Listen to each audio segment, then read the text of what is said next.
Hi, it's Lynn.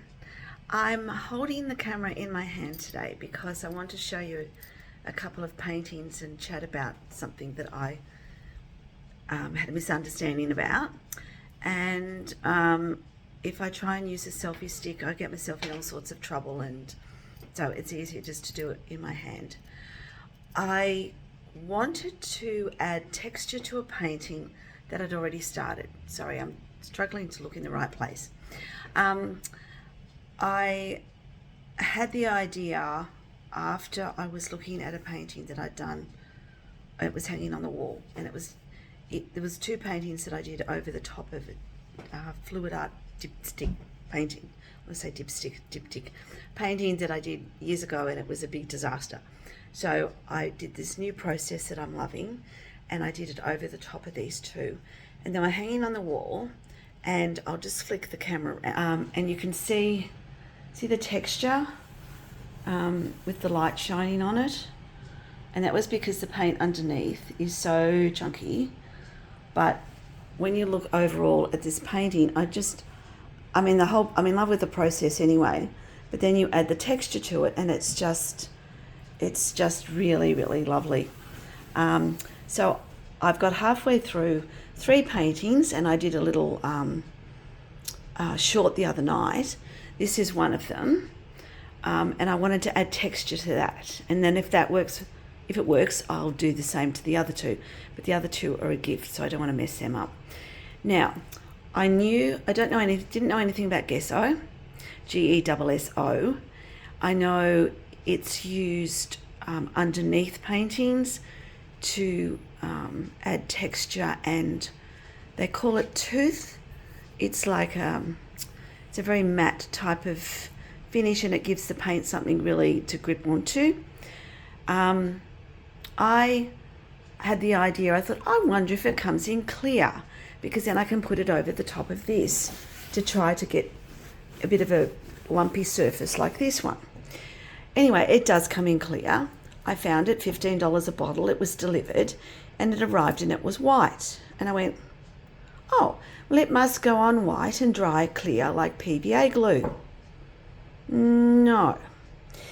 If it is really thin, like thinner than the thinnest piece of paper, it is clearish. It's very difficult. Unfortunately, the painting that I've plopped it onto to test it is another old fluid art failure, and it's got white in it, so it's very difficult to show where I put it, because it kind of gets all blended in. I'll try this. It's this, but you can see like the white gesso, it's still white where it's thicker, and then there's really, really thin part that you can just sort of see in there. It's extremely thin. That's mostly clear. But then there's no texture. It's just flat. So that's kind of pointless. So I was a bit annoyed because it quite clearly says clear. It quite clearly says clear on the bottle. But then it might be just, I don't understand. See, it says clear texture gesso. But it wasn't. So that was just me. Obviously, anyone who's had any sort of art education would know all about that. But when it's just someone like me who's trying to teach themselves and learn along the way, and you think you're grabbing something that's going to fill the need and it doesn't quite work out, it's a little bit annoying. So what I did, I grabbed a black piece of paper, which is under my cat, and I put some, thank you Max, white gesso on that side, and I found some PVA glue and I put it over there. It's a bit tricky to see, I'm so sorry. And it's a little bit, thank you Max, thank you darling, good boy. There we go.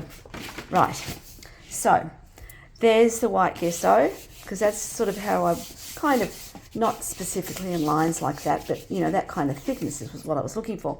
And then I got the white PVA glue, which went on, and that's really quite thick there, and it's a little bit a little bit milky, just in a couple of spots, but generally it's clear. And I've painted over the bits, and you can see like the paint is definitely stuck to this much better. This, if you really wanted to, because it's glossy, you could pick the paint off that, but I'm not going to do that. So I'm going to try to do the texture on this painting with PVA glue and see how it goes. This has already been painted over something else that didn't quite work out. So it's all experimentation, and I'm hoping that in a few days I will be able to show you the finished product, and it will have texture like this one. And it will be like finished something similar. I don't know what I'm going to do on it yet, which is one of the reasons why I'm stuck, but it kind of worked out well because it's going to be lumpy. Hopefully. Thank you for watching.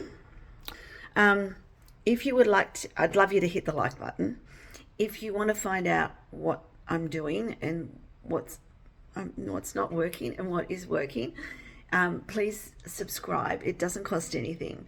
And then you'll be notified when I do another video, which will hopefully be in 2 to 3 days, and it'll be the finished thing. But then yesterday I went to a local craft market because September, October, November, December, I want to start doing some markets. So I need to have some more paintings done, sort of smaller ones, and try to work out how to do some good quality prints from some of my paintings, just so I've got different priced offerings at the market, and maybe also do some greeting cards. So I've got a lot of product development to do in the next couple of months. But yes, I did take a little bit of footage at the market, but then I got a bit self-conscious because everybody's looking, and you know. Anyway, that's just me. So thank you very much for watching, and I'm so sorry about the handheld camera and the vision, but I will become more professional as I go along, I promise. Thank you so much. Bye.